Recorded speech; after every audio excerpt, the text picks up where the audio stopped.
जय श्री श्याम भक्तों, कैसे हैं आप सब। सावन मास की पुत्रदा एकादशी, निसंतान को संतान प्राप्ति होती है और जिनके संतान हैं उनके कार्य में प्रगति होती है। ये व्रत तो वैसे फलाहार करके ही किया जाता है। सुबह संकल्प लिया जाता है, थोड़ा सा जल लेकर के। चावल नहीं खाते हैं लेकिन चावल का दान कर सकते हैं। शालिग्राम जी के ऊपर आप तुलसी दल चढ़ा सकते हैं। भगवान शिव की और भगवान विष्णु जी की अति कृपा हमें प्राप्त होती है। तो अगर आप व्रत ना कर सके तो कथा अवश्य सुने और थोड़े से नियम का आप जरूर पालन करें।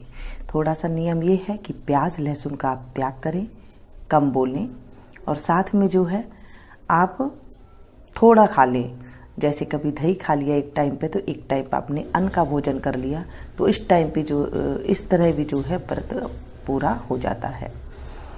भगवान शिव पर आप नारियल चढ़ा सकते हैं। विष्णु जी के मंदिर में आज नारियल चढ़ा सकते हैं। तुलसी माता के पौधा जो है उसके नीचे आप नारियल चढ़ा सकते हैं। तो जिन्हें पुत्र नहीं है उन्हें पुत्र की प्राप्ति होती है और जिन्हें संतान नहीं है उन्हें संतान की प्राप्ति क्या होती है।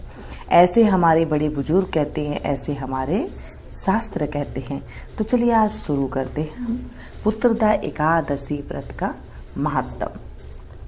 आज विष्णु सहस्त्र नाम का पाठ भी करना चाहिए। अगर नहीं कर सके तो उनका विष्णु सहस्त्र नाम का सुन लेना चाहिए। इससे भी हमें बहुत अपार सुख की प्राप्ति होती है। जिन्हें संतान नहीं होती उनसे संतान होती है, जिन्हें पुत्र नहीं है उन्हें पुत्र की प्राप्ति होती है और जिन्हें पुत्र है उनकी पुत्रों के काम में जो अड़चन है उन्हें उसे दूर होती है। बच्चों के जीवन में जो दिक्कतें होती है वो दूर होती है।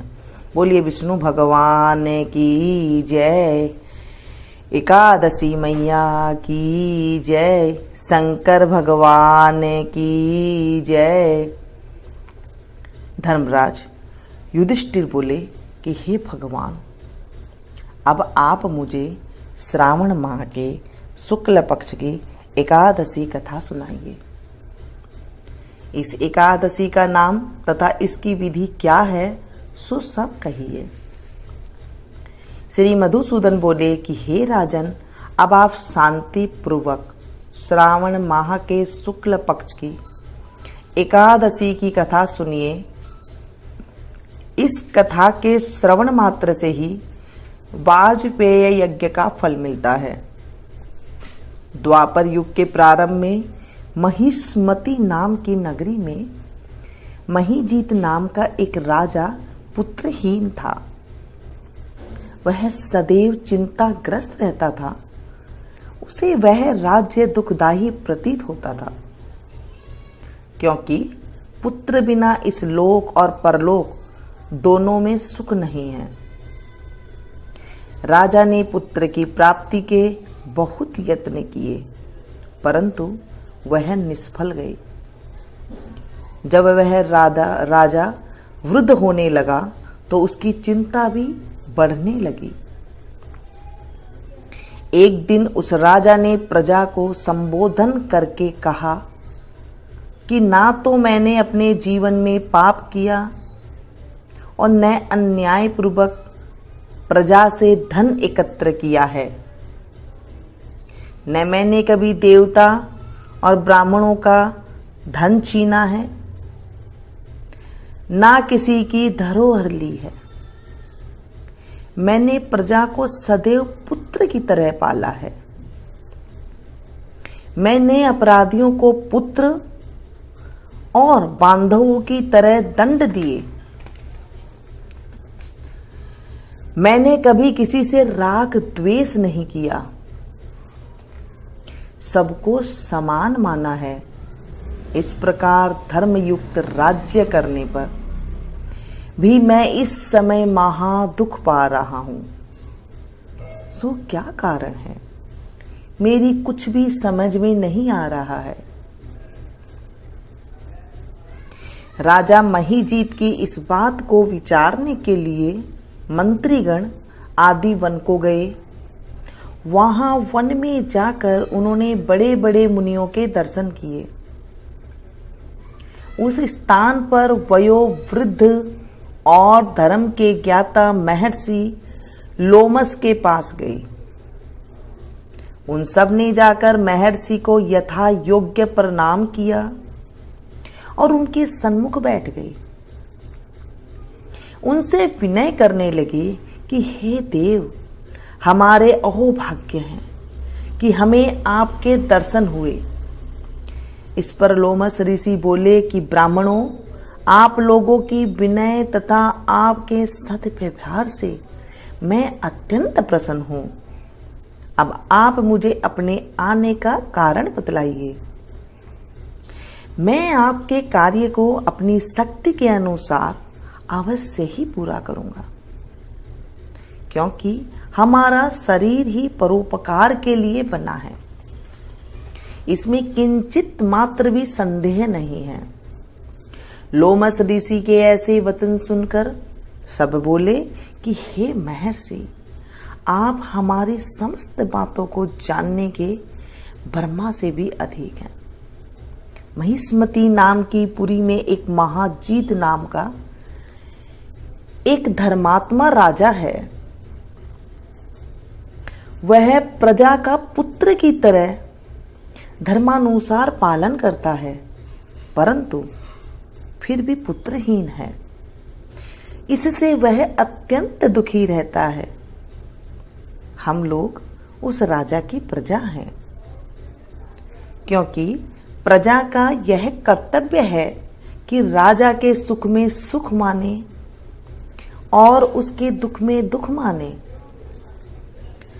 हमको उनके पुत्रहीन होने का अभी तक कारण प्रतीत नहीं हुआ। अब जब से आपके दर्शन करे हैं, हमको पूर्ण रूप से विश्वास है कि हमारा कष्ट अवश्य ही दूर हो जाएगा। अतः आप हमको राजा के पुत्र होने का उपाय बतलाइए। इस पर लोमस ऋषि ने एक क्षण के लिए नेत्र बंद किए और राजा के पूर्व जन्मों का विचार करने लगे। विचार करके बोले कि हे ब्राह्मणों, यदि राजा पिछले जन्म में अत्यंत निर्धन था तथा बुरे कर्म किया करता था, एक गांव से दूसरे गांव में घूमा करता था, एक दिन जेठ मास के शुक्ल पक्ष की द्वादशी के दिन, जो कि 2 दिन से भूखा था, दोपहर के समय एक जलाशय पर पानी पीने गया। उस समय की ब्याही हुई प्यासी गो जल पी रही थी। राजा ने उसको प्यासी ही हटा दिया और स्वयं जल पीने लगा। हे ब्राह्मणों, इसलिए राजा को यह दुख भोगने पड़ रहे हैं। एकादशी के दिन भूखा रहने से उसको राजा होना पड़ा और प्यासी गो को हटाने से पुत्र का वियोग का दुख भोगना पड़ा। इस पर सब लोग बोले, हे महर्षि, शास्त्र में ऐसा लिखा है कि पुण्य से पाप नष्ट हो जाते हैं। इसलिए कृपा करके आप राजा के पूर्व जन्म के पाप नष्ट होने का उपाय बतलाइए, क्योंकि इस पाप के क्षय होने से पुत्र रत्न की उत्पत्ति होगी। ब्राह्मणों के ऐसे वचनों को सुनकर लोमस ऋषि बोले, हे ब्राह्मणों, यदि श्रावण माह की शुक्ल पक्ष की पुत्रदा एकादशी को तुम सब लोग व्रत करो और रात्रि को जागरण करो और उस व्रत का फल राजा को प्रदान कर दो, तो तुम्हारे राजा के पुत्र रत्न पैदा होगा। मंत्रियों सहित समस्त प्रजा महर्षि लोमस ऋषि के वाक्यों को सुनकर प्रसन्नता पूर्वक अपने नगर को वापस आई। उन सब लोगों ने श्रावण माह के शुक्ल पक्ष की पुत्रदा एकादशी को लोमस ऋषि की आज्ञा अनुसार विधि पूर्वक व्रत किया और द्वादशी को उसका फल राजा को दिया। उस पुण्य के प्रभाव से रानी ने गर्भ धारण किया और 9 महीने पश्चात उसके एक अत्यंत तेजस्वी पुत्र रत्न उत्पन्न हुआ। हे राजन, इसलिए इस एकादशी का नाम पुत्रदा पड़ा। जो मनुष्य पुत्र रत्न को प्राप्त करना चाहते हैं उन्हें इस एकादशी का विधि पूर्वक व्रत करना चाहिए। इस व्रत के प्रभाव से इस लोक में सुख और परलोक में स्वर्ग मिलता है। बोलिए विष्णु भगवान की जय, एकादशी मैया की जय, शंकर भगवान की जय। इस तरह कथा को पढ़ने के बाद जल को आप या तो तुलसी जी की क्यारी में डाल दें या फिर आप सूर्य भगवान को अर्घ दे सकते हैं। मंदिर में जाकर पंडित जी को फल और चावल जरूर दान में दें। चावल खाते नहीं है लेकिन दान जरूर कर सकते हैं। कुछ मिठाइयाँ दे सकते हैं जिसमें अन्न ना हो। साबूदाना की जो सामक की खीर वगैरह होती है वो आप दे सकते हैं, भोजन करा सकते हैं।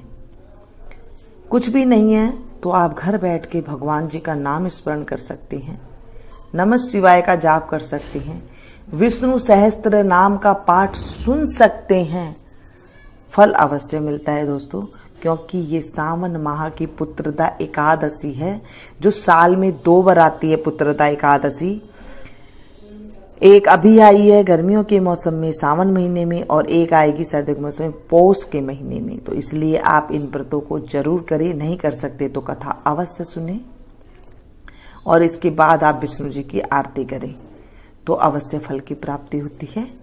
उम्मीद करती हूँ ये कथा आपको पसंद आई होगी। पसंद आए तो प्लीज़ एक लाइक जरूर दें। इसे ज़्यादा से ज़्यादा अपनों के साथ शेयर कीजिएगा, क्योंकि जब हम किसी अच्छी चीज़ को शेयर करते हैं, भगवान के नाम को शेयर करते हैं, और आज तो पुत्रदा एकादशी है, जब हम किसी को सुनते हैं, सुनाते हैं और हुंकारा भरते हैं तो हमारे जीवन में पुण्य की प्राप्ति होती है और हमारे जीवन में अच्छा होने लगता है। तो बोले विष्णु भगवान की जय।